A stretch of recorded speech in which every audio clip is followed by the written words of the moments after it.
Njogu and Njoroge has personally made an announcement confirming his comeback on radio. He took to his Facebook page this morning to say that forget the former things, do not dwell on the past. See, I am doing a new thing. Now it springs up.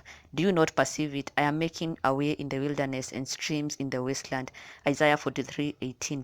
Blessed Sunday watu wangu. Tupatane Kayo FM 91.0 FM 6 a.m.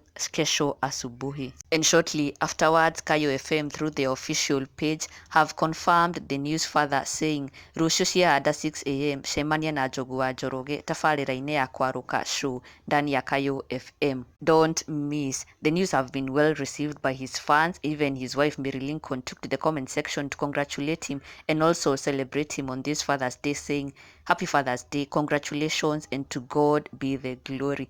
Also, Kinyowairato wrote, this is great. And also, Moch from Kameme TV wrote, congratulations, big man. Akarango Muraya wrote, congratulations, bro. Forget the former things indeed.